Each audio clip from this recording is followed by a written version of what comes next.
ഇന്ന് നമ്മുടെ ക്ലിനിക്കിലൊക്കെ ഒരുപാട് പേഷ്യൻസ് വന്ന് പറയാറുണ്ട് കാലിൻ്റെ അടിയിൽ വേദന അല്ലെങ്കിൽ ആ ഒരു മടമ്പിൻ്റെ അകത്തൊക്കെ ഭയങ്കര വേദന വരുന്നു. ഉപ്പൂറ്റി ഏരിയൻ്റെ അകത്തൊക്കെ ഭയങ്കര വേദന വരുന്നു.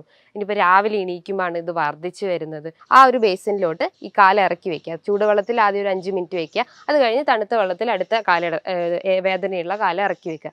ഇങ്ങനെ ഒരു 10 മിനിറ്റ്സ് കണ്ടിന്യൂസ് ആയിട്ട് ചെയ്തുകൊണ്ടിരുന്ന് കഴിഞ്ഞാൽ ആ ഒരു വേദനയ്ക്ക് ഒരു താൽക്കാലിക ശമനം ഉണ്ടാവും. എന്ന് പറഞ്ഞാൽ റെഡ് മീറ്റ് എടുക്കരുത്, വൈറ്റ് മീറ്റ് എടുക്കുക. റെഡ് മീറ്റ് മറ്റ് പല അസുഖങ്ങൾ ഉണ്ടാക്കാനുള്ള ഒരു ചാൻസസ് ഉണ്ട്. ഫാറ്റി ലിവർ, ഡയബറ്റിസ്, PCOD ഒക്കെ ഡെവലപ്പ് ചെയ്യാനുള്ള ഒരു ചാൻസസ് ഉണ്ട്. അപ്പോൾ ഇത്തരം ഡയറ്റ് അല്ലെങ്കിൽ ഈ പറഞ്ഞിട്ടുള്ള ഡയറ്റ് ഒക്കെ ഒരു പ്രോപ്പർ രീതിയിൽ നമ്മൾ ഫോളോ ചെയ്ത് കഴിഞ്ഞാൽ ഈ ഹീൽ പെയിൻ മാത്രമല്ല മറ്റ് പല ലൈഫ് സ്റ്റൈൽ ഡിസീസൊക്കെ നമുക്ക് കൺട്രോൾ ചെയ്യാൻ പറ്റുന്നതാണ്. ഹായ്, ഞാൻ ഡോക്ടർ ജൂഹിദാസ്, Q&B ഹെൽത്ത് കെയറിലെ ഹോമിയോപ്പത്തിക് ഫിസിഷ്യനാണ്. ഇന്ന് നമ്മുടെ ക്ലിനിക്കിലൊക്കെ ഒരുപാട് പേഷ്യൻസ് വന്ന് പറയാറുണ്ട് കാലിൻ്റെ അടിയിൽ വേദന അല്ലെങ്കിൽ ആ ഒരു മടമ്പിൻ്റെ അകത്തൊക്കെ ഭയങ്കര വേദന വരുന്നു. ഉപ്പൂറ്റി ഏരിയൻ്റെ അകത്തൊക്കെ ഭയങ്കര വേദന വരുന്നു. ഇനിയിപ്പോൾ രാവിലെ എണീക്കുമ്പോഴാണ് ഇത് വർദ്ധിച്ചു വരുന്നത്. കുറച്ചങ്ങ് നടന്നു കഴിഞ്ഞാൽ ആ വേദന അങ്ങ് നിൽക്കും. ഈ വേദന മാറാൻ എന്തെങ്കിലും മരുന്നുകളുണ്ടോ അല്ലെങ്കിൽ ഒറ്റമൂലികളുണ്ടോ? ഈ വേദന അധികമായി കഴിഞ്ഞാൽ വേറെ എന്തെങ്കിലും കോംപ്ലിക്കേഷൻസ് ഉണ്ടാകുമോ അല്ലെങ്കിൽ വേറെ എന്തെങ്കിലും ബുദ്ധിമുട്ടുണ്ടാക്കുമോ? ആ റീജിയണിലെ ബോൺസിന് എന്തെങ്കിലും ഡാമേജ് ഉണ്ടാക്കുമോ? ഇങ്ങനെ കുറേ സംശയങ്ങളായിട്ട് പേഷ്യൻസ് വന്ന് പറയാറുണ്ട്. അപ്പോൾ ഇതിനെയാണ് നമ്മൾ ഹീൽ പെയിൻ അല്ലെങ്കിൽ ഉപ്പൂറ്റി വേദന എന്ന് പറയുന്നത്. ഇത് വരാൻ കുറേ കാരണങ്ങളുണ്ട്. അതിൽ ഓരോന്നായിട്ട് നമുക്കിവിടെ പറയാം. ഒന്നാമതായിട്ടും പ്ലാന്റാർ ഫേഷ്യായിറ്റിസ്.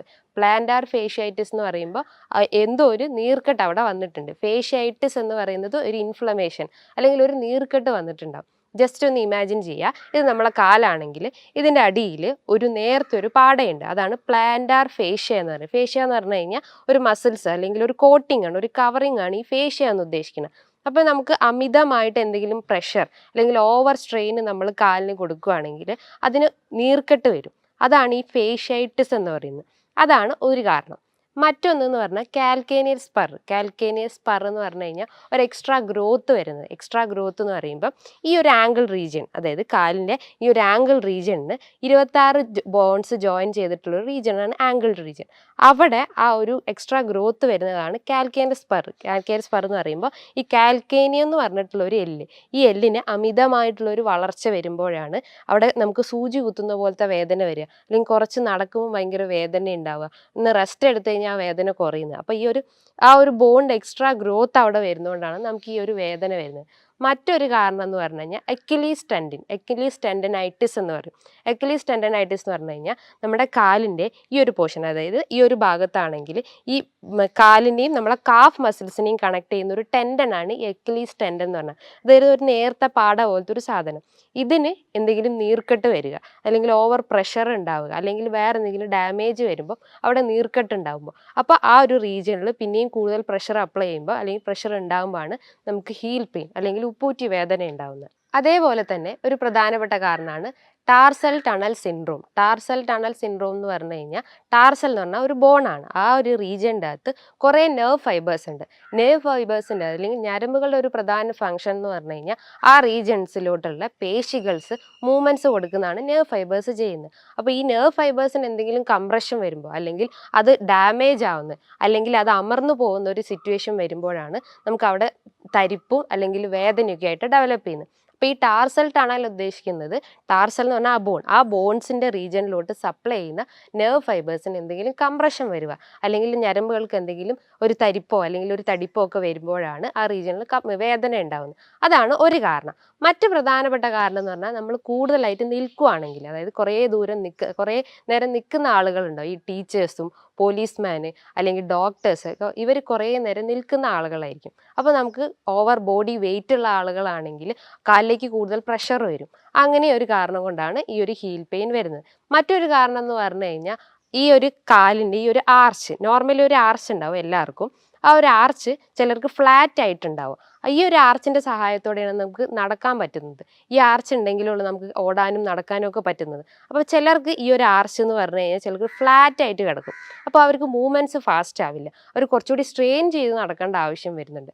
അപ്പോൾ ആ ഒരു ഫ്ലാറ്റ് ആയിട്ടുള്ള ആർച്ചാണെങ്കിൽ, ഫ്ലാറ്റ് ആയിട്ടുള്ള ഫൂട്ടാണെങ്കിൽ ഈ ഒരു ഹീൽ പെയിൻ ഡെവലപ്പ് ചെയ്യാനുള്ള ഒരു ചാൻസ് ഉണ്ട്. മറ്റൊരു പ്രധാനപ്പെട്ട കാരണം എന്ന് പറഞ്ഞാൽ എന്തെങ്കിലും ന്യൂട്രീഷണൽ ഡെഫിഷ്യൻസി, നമ്മുടെ ബോഡിയിൽ calcium, vitamin D, vitamin C ഒക്കെ കുറഞ്ഞു കഴിഞ്ഞാൽ പ്രോപ്പറായിട്ട് ആയിട്ടുള്ള അബ്സോർപ്ഷൻ നമ്മളെ ബോഡിയിൽ നടക്കുന്നില്ല, പ്രോപ്പറായിട്ടുള്ള എക്സ്ക്രീഷനും ഡൈജഷനും ഒന്നും നമ്മളെ കുടലിലൊന്നും നടക്കാതെ വരുമ്പോൾ അതൊന്നും പ്രോപ്പറായിട്ട് നമ്മളെ ബോഡിയിലേക്ക് വലിച്ചെടുക്കുന്നുണ്ടാവില്ല. അങ്ങനെയും ഈ ഒരു ഹീറ്റ് പെയിൻ ഡെവലപ്പ് ചെയ്യാനുള്ള ഒരു ചാൻസ് ഉണ്ട്.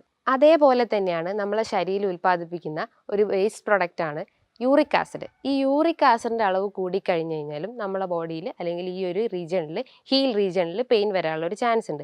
യൂറിക് ആസിഡ് എന്ന് പറഞ്ഞാൽ ഒരു പ്രോട്ടീൻ മെറ്റബോളിസത്തിൻ്റെ ഒരു വേസ്റ്റ് പ്രൊഡക്റ്റാണ്. അത് യൂഷ്വലി കിഡ്നി വഴി പുറന്തള്ളപ്പെടുന്നതാണ്. അത് കിഡ്നി വഴി പുറന്തള്ളപ്പെടാതെ നമ്മളെ ബ്ലഡിൽ തന്നെ അലിഞ്ഞു ചേരുകയാണെങ്കിൽ ഈ യൂറിക് ആസിഡ് കൂടിക്കഴിഞ്ഞ് കഴിഞ്ഞാൽ ഗൗട്ടി ആർത്രൈറ്റിസ് ഒക്കെ ഡെവലപ്പ് ചെയ്യാനുള്ള ചാൻസ് ഉണ്ട്. ഗൗട്ടി ആർത്രൈറ്റിസ് എന്ന് പറയുമ്പോൾ നമ്മളെ തള്ളവിരലിൽ എസ്പെഷ്യലി ചെറിയ ചെറിയ ജോയിൻസിലൊക്കെ ഒരു സ്വെല്ലിങ് പോലെയോ അല്ലെങ്കിൽ ഒരു നീർക്കെട്ട് പോലെയോ അല്ലെങ്കിൽ ഒരു വേദന പോലെയോ ഒക്കെ ഡെവലപ്പ് ചെയ്യാം. അതാണ് ഈ ഗൗട്ടി ആർത്രൈറ്റിസ്. അപ്പോൾ ഈ ഗൗട്ടി ആർത്രൈറ്റിസ് വരാനുള്ള കാരണം യൂറിക് ആസിഡ് ആണ്. ഈ യൂറിക് ആസിഡ് കൂടിക്കഴിഞ്ഞ് കഴിഞ്ഞാൽ നമ്മുടെ ബോഡിയിൽ ഹീൽ പെയിൻ വരും, അല്ലെങ്കിൽ ഉപ്പൂറ്റി വേദന വരാനുള്ള ഒരു ചാൻസ് ഉണ്ട്. മറ്റ് പ്രധാനപ്പെട്ട കാരണം എന്ന് പറഞ്ഞു കഴിഞ്ഞാൽ ഈ ആർത്തറൈറ്റിസ് പോലെ തന്നെ മറ്റ് വാദസംബന്ധമായ രോഗങ്ങളാണ് റുമാറ്റോയ്ഡ് ആർത്തറൈറ്റിസ്, ഓസ്റ്റിയോ ആർത്തറൈറ്റിസ്, അതേപോലെ സന്ധിവാത രോഗങ്ങളൊക്കെ ഉണ്ടെങ്കിലും ഈ ഹീൽ പെയിൻ ഡെവലപ്പ് ചെയ്യാനുള്ള ഒരു ചാൻസ് ഉണ്ട്. അതേപോലെ തന്നെ ഒരു പ്രധാനപ്പെട്ട കാരണമാണ് നമ്മൾ ചപ്പൽസ് ഒക്കെ, അതായത് സോഫ്റ്റ് ചപ്പൽസിന് പകരം ഹാർഡ് ചപ്പൽസ് അല്ലെങ്കിൽ ഹാർഡ് ഷൂസ് ഒക്കെ യൂസ് ചെയ്യുകയാണെങ്കിൽ കാലിൻ്റെ ഒരു പ്ലാന്റാർ റീജൻസിലൊക്കെ ഭയങ്കര പ്രഷർ വരും. അപ്പോൾ ആ മസിൽസും അല്ലെങ്കിൽ ആ ഒരു ബോൺസ് ഒക്കെ ഭയങ്കര സ്റ്റിഫായിരിക്കുന്ന പോലെ തോന്നും. അപ്പോൾ നമ്മൾ കൂടുതലായിട്ട് സ്ട്രെയിൻ ചെയ്യണം നടക്കാൻ വേണ്ടിയിട്ട്. അങ്ങനെ ഹാർഡ് ചപ്പൽസ് ഒക്കെ യൂസ് ചെയ്യുന്നവർക്കും ഈ ഒരു ഹീൽ പെയിൻ ഡെവലപ്പ് ചെയ്യാനുള്ള ഒരു ചാൻസസ് ഉണ്ട്. ഈ ഒരു ഹീൽ പെയിൻ ഉണ്ടായി കഴിഞ്ഞ് കഴിഞ്ഞാൽ നമുക്ക് ഡയറ്റ്, അതായത് നമ്മളെ ന്യൂട്രീഷൻസ് ഒക്കെ പ്രോപ്പറായിട്ട് ബോഡിയിൽ അബ്സോർബ് ചെയ്യുന്ന രീതിയിലൊരു പ്രോപ്പർ ഡയറ്റ് ഒക്കെ മെയിൻറ്റെയിൻ ചെയ്ത് കഴിഞ്ഞാൽ ഈ വേദന നമുക്ക് കുറയ്ക്കാൻ പറ്റും. അതിന് ഒരുപാട് അല്ലാത്ത എക്സസൈസ് നമുക്ക് ഫോളോ ചെയ്യാൻ പറ്റുന്നതാണ്. പ്രധാനമായിട്ടുള്ള ഒരു എക്സസൈസാണ് നമ്മൾ ഒരു ബേസിൻ്റെ അകത്ത് കുറച്ച് ചൂടുവെള്ളം എടുക്കുക, മറ്റൊരു ബേസിനിൽ കുറച്ച് തണുത്ത വെള്ളം എടുക്കുക. എന്നിട്ട് ഒരു ബേസിൻ്റെ അകത്തേക്ക് ഏത് കാലിലാണോ നമുക്ക് വേദനയുള്ളത് ആ ഒരു ബേസിനിലോട്ട് ഈ കാല് ഇറക്കി വെക്കുക. ചൂടുവെള്ളത്തിൽ ആദ്യം ഒരു 5 മിനിറ്റ് വെക്കുക, അത് കഴിഞ്ഞ് തണുത്ത വെള്ളത്തിൽ അടുത്ത വേദനയുള്ള കാലം ഇറക്കി വെക്കുക. ഇങ്ങനെ ഒരു 10 മിനിറ്റ്സ് കണ്ടിന്യൂസ് ആയിട്ട് ചെയ്തുകൊണ്ടിരുന്നു കഴിഞ്ഞാൽ ആ ഒരു വേദനയ്ക്ക് ഒരു താൽക്കാലിക ശമനം ഉണ്ടാവും. ഇതാണ് ഒരു മെത്തേഡ്. രണ്ടാമത്തെ മെത്തേഡ് എന്ന് പറഞ്ഞു കഴിഞ്ഞാൽ നമ്മൾ ഒരു റബ്ബർ ഒരു ബോൾ എടുത്തിട്ട് നമുക്ക് വേദനയുള്ള കാലിൻ്റെ അടിയിൽ വെച്ചിട്ട് ജസ്റ്റ് ഒന്ന് ഇങ്ങനെ മൂവ്മെൻറ്റ് കൊടുക്കുക. ഈ മൂവ്മെൻറ്റ്സ് കൊടുക്കുമ്പോൾ ആ റീജിയൻസിലെ ആ ഒരു മസിൽസ് ഒക്കെ കുറച്ചുകൂടി സ്റ്റിഫായിട്ടുള്ള, കുറച്ചുകൂടി റിലാക്സ് ആവും, അല്ലെങ്കിൽ ആ ഒരു നെർവ്സ് ഒക്കെ കുറച്ചുകൂടി വീക്ക് ആവുന്നതിന് പകരം കുറച്ചുകൂടി ആക്റ്റീവായിട്ടുള്ള സ്റ്റേജിലോട്ട് വരികയും ആ ഒരു പെയിൻ ഒക്കെ നമുക്ക് കുറയ്ക്കാൻ പറ്റും. അതേപോലെ തന്നെയാണ് നമ്മൾ ഉലുവ ഒരു ടീസ്പൂൺ അല്ലെങ്കിൽ ഒരു 1.5 ടീസ്പൂൺ ഉലുവ എടുത്തിട്ട് അത് വെള്ളത്തിലിട്ടിട്ട് നന്നായി വേവിക്കുക. എന്നിട്ട് ആ ഒരു വെള്ളം എടുത്തിട്ട് ആ വെള്ളത്തിൻ്റെ അകത്തേക്ക് നമ്മൾ കാലിറക്കി വെക്കുക. ഈ വേദനയുള്ള കാലൊന്ന് ഇറക്കി വെക്കുക. ഇതൊരു 10 മിനിറ്റോ അല്ലെങ്കിൽ ഒരു 15 മിനിറ്റോ ചെയ്ത് കഴിഞ്ഞാൽ നമുക്ക് ഈ ഒരു വേദന കുറയ്ക്കാൻ പറ്റും. അതേപോലെ തന്നെയാണ് എരിക്കിൻ്റെ ഇല എന്ന് പറയും. കുറേ പേര് യൂസ് ചെയ്യും, കുറേ ആയുർവേദിക് ട്രീറ്റ്മെൻറ്റ്സിനൊക്കെ യൂസ് ചെയ്യുന്നതാണ് ഈ എരിക്കിൻ്റെ ഇല. എരിക്കിൻ്റെ ഇലേൻ്റെ അകത്തേക്ക് അതിൻ്റെ അകത്തേക്ക് കുറച്ച് ഒലിവ് ഓയിൽ മിക്സ് ചെയ്യുക. ഒലിവ് ഓയിൽ മിക്സ് ചെയ്തിട്ട് ജസ്റ്റ് ഒന്ന് ചൂടാക്കുന്ന രീതിയിലുള്ള ഓയിൽ ചൂടാക്കിയിട്ട് ഒലിവ് ഓയിൽ നന്നായി അതിൻ്റെ മുകളിലേക്ക് തേച്ച് കൊടുക്കുക. എന്നിട്ട് ആ ഒരു ഇല നമുക്ക് എവിടെയാണോ വേദന ഉള്ളെങ്കിൽ ഹീലിൻ്റെ ഏത് റീജിയനിലാണോ വേദന ഉള്ളത് അവിടെ ജസ്റ്റ് ഒന്ന് ഒരു 10 മിനിറ്റ് അല്ലെങ്കിൽ ഒരു 15 മിനിറ്റ് അപ്ലൈ ചെയ്ത് കൊടുക്കുക. അപ്പോൾ ആ ഒരു റീജിയൻസിലുള്ള ആ ഒരു മസിൽസൊക്കെ കുറച്ചുകൂടി ആക്റ്റീവ് ആവുകയും അല്ലെങ്കിൽ ആ ഒരു നീർക്കെട്ടൊക്കെ കുറയ്ക്കാൻ പറ്റും. ഇതാണ് കുറച്ച് മെത്തേഡ്. ഇത് കൂടാതെ തന്നെ നമ്മൾ പറഞ്ഞു ഒരു ഹാർഡ് ചപ്പൽസ് ഒക്കെ യൂസ് ചെയ്യുന്ന ആളുകൾക്കാണ് ഇത് കോമൺ ആയിട്ടും കാണുന്നത്. അപ്പോൾ നമ്മൾ വീട്ടിലൊക്കെ ടൈൽസൊക്കെ ഇട്ട വീടുകളാണെങ്കിൽ അതിൽ സോഫ്റ്റ് ചപ്പൽസ് യൂസ് ചെയ്യുക. വീടിൻ്റെ അകത്തും സോഫ്റ്റ് ചപ്പൽസ് യൂസ് ചെയ്യുക. പുറത്തോട്ട് ഇറങ്ങുമ്പോഴായും സോഫ്റ്റ് ചപ്പൽസ് യൂസ് ചെയ്യുക. അതേപോലെ തന്നെയാണ് നമുക്ക് വേദനയുള്ള ആ ഒരു റീജിയണിൽ ഈ ഒരു ഭാഗത്ത്, കാലിൻ്റെ ഈ ഒരു ഭാഗത്തൊക്കെ വേദന ഉണ്ടെങ്കിൽ നമ്മൾ കാല് ജസ്റ്റ് ഇങ്ങനെ ഫ്രണ്ടിലോട്ട് വെച്ചിട്ട് അതിൻ്റെ പിന്നിലായിട്ട് ഒരു തോർത്ത് വെച്ചിട്ട് 2 സൈഡിൽ നിന്നും ഇങ്ങനെ പുള്ള് ചെയ്യുക. ഇങ്ങനെ പുള്ള് ചെയ്യുമ്പോൾ ആ മസിൽസ് റിലാക്സ് ആവുകയും ആ റീജിയനിലോട്ട് കൂടുതലായിട്ടും ബ്ലഡ് സർക്കുലേഷൻ എത്തുകയും ആ ഒരു പെയിൻ അല്ലെങ്കിൽ ഒരു ഇൻഫ്ലമേഷനൊക്കെ കുറയ്ക്കാൻ പറ്റും. ഇതാണ് ഒരു ടിപ്സ്. മറ്റൊരു ടിപ്പ് എന്ന് പറഞ്ഞു കഴിഞ്ഞാൽ ഐസ് പാക്സ്, ഐസ് ക്യൂബ്സ് ഒരു നമ്മളൊരു തുണിയിൽ ഇട്ടിട്ട് അത് നന്നായിട്ട് അവിടെ അപ്ലൈ ചെയ്ത് കൊടുത്തു കഴിഞ്ഞാൽ ആ നീർക്കെട്ട് അല്ലെങ്കിൽ ആ ഒരു വേദന കുറയ്ക്കാൻ പറ്റുന്നതാണ്. അതേപോലെ തന്നെയാണ് നമ്മൾ എന്തെങ്കിലും സ്ട്രെച്ചിങ് എക്സസൈസ് ചെയ്യുക. അതായത് കാല് നിലത്ത് വെച്ചിട്ട് ജസ്റ്റ് ഇങ്ങനത്തെ രീതിയിലുള്ള എക്സസൈസ് ഒക്കെ ചെയ്യുക. അതായത് കൂടുതലായിട്ടുള്ള ആ മസിൽസ് ഒക്കെ സ്റ്റിഫായി കിടക്കുന്നത് അതൊന്ന് റിലാക്സ് ചെയ്യാൻ വേണ്ടിയിട്ടും അല്ലെങ്കിൽ സർക്കുലേഷൻസ് ഒന്ന് കറക്റ്റ് ആക്കാൻ വേണ്ടിയിട്ടും ആ നെർവ്സ് ഒക്കെ കുറച്ചുകൂടി ആക്റ്റീവ് ആക്കാൻ വേണ്ടിയിട്ട് സ്ട്രെച്ചിങ് എക്സസൈസ് ഒക്കെ ചെയ്യുക. അതിനോടൊപ്പം തന്നെ നമ്മൾ എന്തെങ്കിലും ഹോട്ട് ഓയിൽ, അതായത് ഓയിലൊക്കെ ചൂടാക്കിയിട്ട് അതിൻ്റെ മുകളിൽ ജസ്റ്റ് ഒരു മസാജ് ചെയ്ത് കഴിഞ്ഞാൽ ഈ ഒരു വേദനയൊക്കെ നമുക്ക് കുറയ്ക്കാൻ പറ്റും. ഇതിപ്പം സ്ത്രീകളിലും പുരുഷന്മാരിലും ഒരേപോലെ കാണപ്പെടുന്നു. പക്ഷേ കോമൺലി ഇത് ഉണ്ടാവുന്നത് സ്ത്രീകളിലാണ്. ബിക്കോസ് അവർ കിച്ചണിലും അല്ലെങ്കിൽ മറ്റ് ഏരിയാസിലൊക്കെ കൂടുതലായിട്ട് നിൽക്കുന്ന ആളുകളാണ്. കിച്ചണിലൊക്കെ നമ്മൾ അമ്മമാരൊക്കെ കുറേ നേരം നിൽക്കുന്നതായതുകൊണ്ട് തന്നെ അവർക്കൊക്കെ ഇത്തരം ടിപ്സൊക്കെ പറഞ്ഞു കൊടുത്താൽ അവർക്കൊക്കെ ഈ ഒരു വേദന കുറയ്ക്കാൻ പറ്റുന്നതാണ്. ഈ ഒരു ഉപ്പൂറ്റി വേദന സ്ത്രീകളിലും പുരുഷന്മാരിലും ഒരേപോലെ കാണപ്പെടുന്നു. അപ്പോൾ ഇത്തരം ഒരു ചെറിയ ചെറിയ ടിപ്സ് അല്ലെങ്കിൽ ഇത്തരം ഒരു മെത്തേഡൊക്കെ ഫോളോ ചെയ്ത് കഴിഞ്ഞാൽ നമുക്ക് ഈ ഒരു വേദന ആ വേദനേൻ്റെ ഒരു ഇൻറ്റൻസിറ്റി നമുക്ക് കുറയ്ക്കാൻ പറ്റും. ഇനിയിപ്പോൾ വേറെ എന്തെങ്കിലും ന്യൂട്രീഷണൽ ഡെഫിഷ്യൻസി ആണെങ്കിൽ നമ്മൾ എക്സ്റ്റേണലി നമ്മളെ ഡയറ്റിലും അല്ലെങ്കിൽ എക്സ്റ്റേണലി എന്തെങ്കിലും സപ്ലിമെൻറ്റ്സ് എടുത്തു കഴിഞ്ഞാൽ ഈ വേദന നമുക്ക് കുറയ്ക്കാൻ പറ്റും. ഇനിയിപ്പോൾ ഇത്തരം വേദന അമിതമായിട്ടുണ്ടെങ്കിൽ നമ്മൾ ഒരിക്കലും അത് നിസ്സാരമായി കാണരുത്. അപ്പോൾ നമ്മളൊരു എക്സ്റേ അല്ലെങ്കിൽ ഒരു MRI എടുത്തു കഴിഞ്ഞാൽ ആ ഒരു റീജിയനിൽ എന്തെങ്കിലും ഗ്രോത്ത് ഉണ്ടോ, എന്തെങ്കിലും നെർവ് കംപ്രഷൻ ഉണ്ടോ എന്നൊക്കെ അറിയാൻ പറ്റും. ഇനിയിപ്പോൾ നമുക്ക് എന്തെങ്കിലും ബ്ലഡ് ടെസ്റ്റ് ചെയ്ത് നോക്കിക്കഴിഞ്ഞാൽ നമ്മളെ യൂറിക് ആസിഡ് എത്രയാണെന്ന് അറിയാൻ പറ്റും. യൂറിക് ആസിഡ് കൂടിക്കഴിഞ്ഞാലാണ് ഈ ഒരു ഹീൽ പെയിൻ ഡെവലപ്പ് ചെയ്യുന്നത് നേരത്തെ ഞാൻ പറഞ്ഞു. അപ്പോൾ യൂറിക് ആസിഡ് എത്രയുണ്ട്, അല്ലെങ്കിൽ നമ്മളെ മറ്റെന്തെങ്കിലും ഡെഫിഷ്യൻസി കൊണ്ടാണ്, അല്ലെങ്കിൽ സോഡിയം പൊട്ടാസ്യം ഒക്കെ ഡെഫിഷ്യൻസി ഉണ്ടെങ്കിലും ഈ ഒരു ഹീൽ പെയിൻ ഡെവലപ്പ് ചെയ്യാനുള്ള ഒരു ചാൻസസ് ഉണ്ട്. അപ്പോൾ ഈ ഒരു എക്സസൈസ് ഒക്കെ ഫോളോ ചെയ്ത് കഴിഞ്ഞാൽ, അല്ലെങ്കിൽ ഈ ഒരു സ്ട്രെച്ചിങ് എക്സസൈസും അല്ലെങ്കിൽ മറ്റ് പറഞ്ഞിട്ടുള്ള ടിപ്സൊക്കെ ചെറുതായിട്ടൊക്കെ ഫോളോ ചെയ്ത് കഴിഞ്ഞാൽ ഈ ഒരു വേദന നമുക്ക് കുറയ്ക്കാൻ പറ്റും.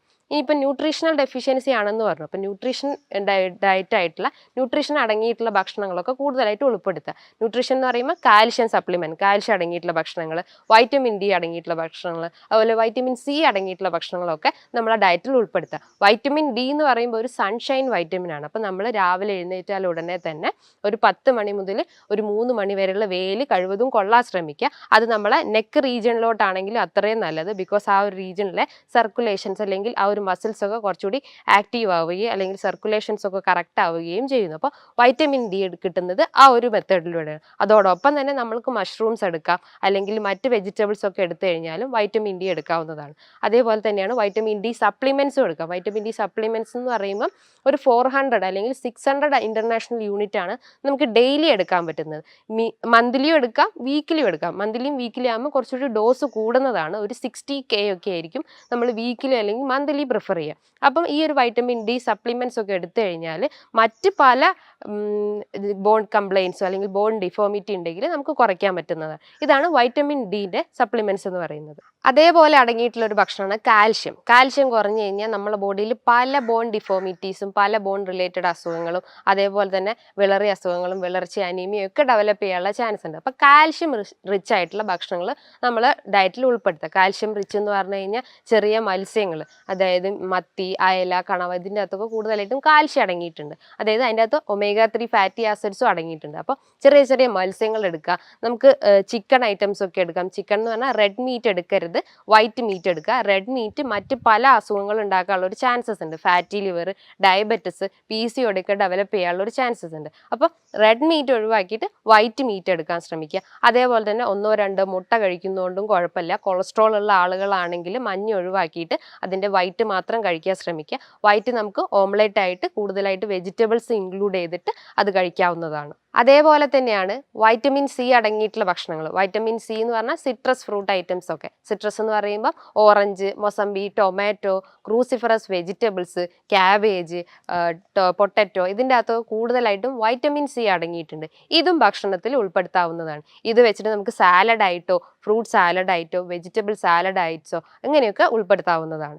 ഇനി ഈ 3 അതാണ് മെയിനായിട്ട് നമ്മൾ ഫോക്കസ് ചെയ്യേണ്ടത്. അതായത് vitamin C, vitamin D, calcium, ഇത് 3 നമ്മൾ ഡയറ്റിൽ ഫോക്കസ് ചെയ്യുക. ഇതോടൊപ്പം തന്നെ നമുക്ക് മറ്റുള്ള ഡയറ്റ്സും അതായത് മറ്റുള്ള ന്യൂട്രിയൻസും ഒക്കെ എടുക്കാവുന്നതാണ്.